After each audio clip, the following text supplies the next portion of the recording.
the limit.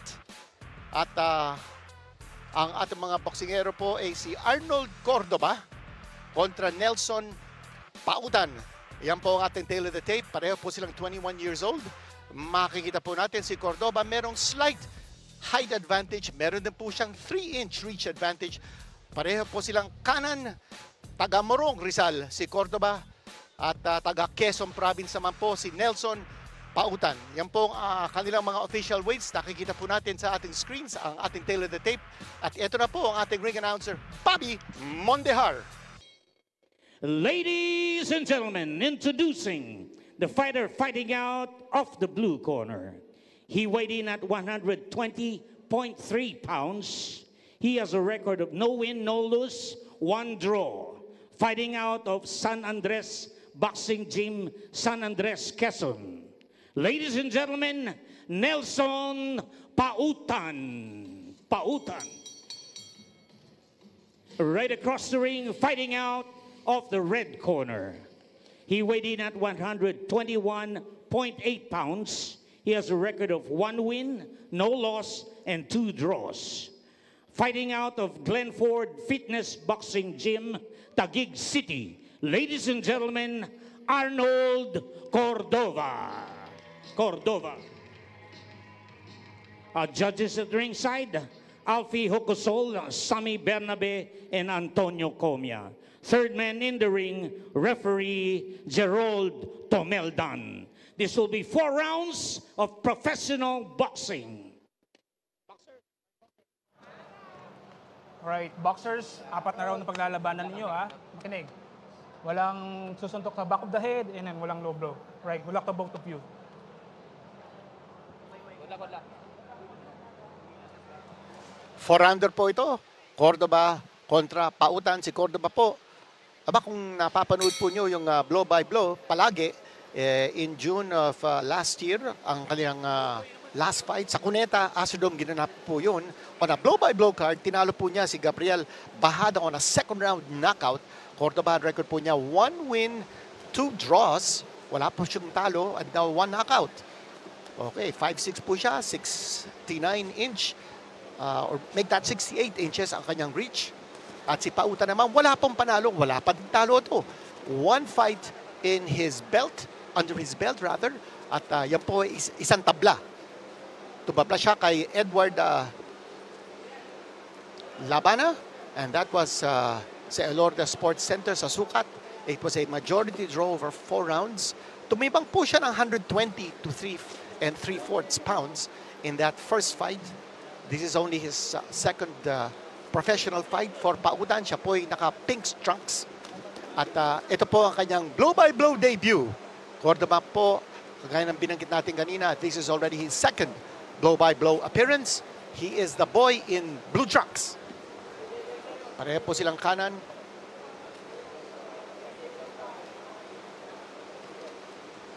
Cordoba, ano ba nakalagay dun sa kanyang waistband? El Termino? Ba? Parang bus terminal. Ito si Cordoba. Tinatapos siya kasi ang kanyang mga kalaban, last fight, sabi nga natin, tinalo niya ang kanyang kalaban by a second round knockout. Tingnan po natin kung he can ride on that momentum.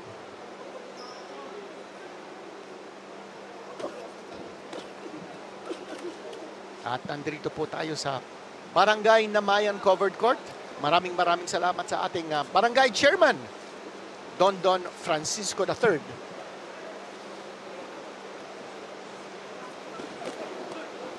Combination scored by Dwight Cordoba, leading off with the left jab, tapos in combination with the right straight.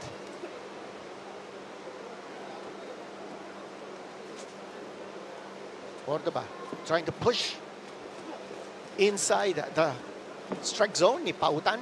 Pautan looking to counter. Yun, nag-counter siya ng kanyang kaliwa. Hindi naman tumama.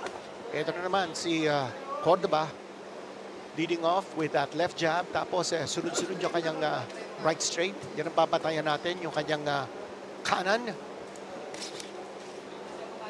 Ito naman si Pautan trying to come back with his own jab straight combination. Oh, nakatama si Pautan doon. Nice shots combination to the head ni Cordoba. Pareho silang walang masyadong foot movement. They're fighting straight up. Harap-harapan silang lumalaban. Ayan na naman si, kagaya na sinabi ko kanina in our pre-fight introduction, ito po ang hotbed ng boxing sa Metro Manila. Ito makita po natin yung ginawa ni Pautan combination and he put Cordoba on his back foot. Sino kaya nanalo ng first round? Medyo close yun. Cordoba getting the better of the exchanges sa pag-umpisa ng ating first round. Pero doon sa bandang latter half ng first round, nakabalik si Pautan. Very close first round. Ito na po tayo. Second round. Nasa super bantamweight division po tayo with a weight limit of 122. At handaan po natin in the year 2001. Yung super bantamweight crown ng IBF na ipanalo po ng ating People's Champ Manny Pacquiao on a 6th round knockout over Lelo Ledwaba sa Las Vegas. Pareho sila nagbintis that time. Looking to score with some power punches. Nagbintis na naman si Pautan. Kanina si Pautan was more of a counter puncher. Ngayon naman mukhang looking to initiate pero nandiyan na naman si Cordoba. Cordoba not able to crack yung depensa ni Pautan. Looking to score with that right straight. High guard. Pinapakita ni Pautan. Ito si Pautan na naman. Nakatama ng kanyang kombinasyon. In fighting now. Body shot scored by Cordoba.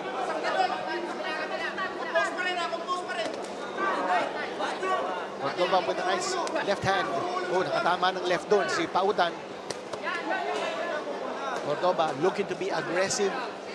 Siyang pasok ng pasok dito. He's putting a lot of pressure on Pautan. Nakatama doon ng magandang kanan si Cordoba. That was a half uppercut, half hook. Again, Cordoba with a left to the body, a right to the body by Cordoba. Pautan ducking and then scoring. That time, overhand left. Galing kay Pautan. Cordoba striking with that left uppercut to the body. Right to the body that time by Cordoba. Kitang-kita natin. Yung point of attack ni Cordoba, katawan ni Pautan. More jabs there by Cordoba. Just keeping Pautan away. Long looping right hand. Missed there by Pautan.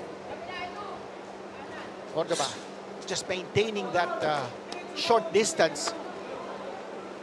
Yan ang style ni Cordoba. Gusto niya malapitan ng labanan. Poking with that left jab. High guard by Pautan. Hindi po mapasok yung mga jab ni Cordoba. Cordoba again poking with that left jab. Maganda yung pinakita kanina ni Cordoba, yung body attack. Yun na naman ang body attack ni Cordoba. Left and right, the side of the body. Nice foot movement by Cordoba para pinapakita niya yung galaw ni People's Champ Manny Pacquiao. Yun, side to side. Tumama naman yung combination ni Pautan.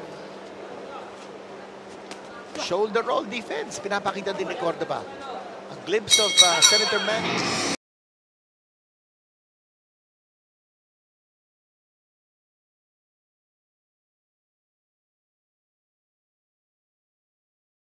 They're able to elude some hard shots.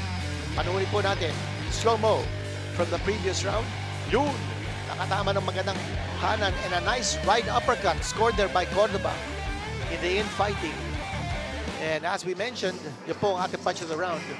Pag malapitan yung labanan, mukhang may advantage si Cordoba.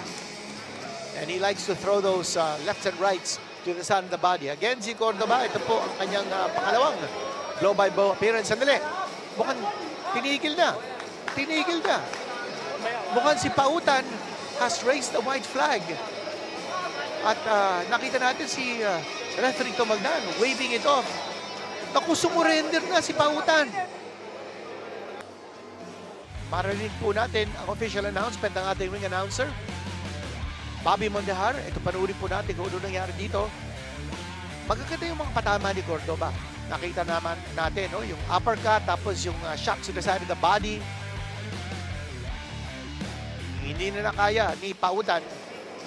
And momentarily, ang official time, official announcement, let's turn you over to Bobby Mondahar, our ringside announcer.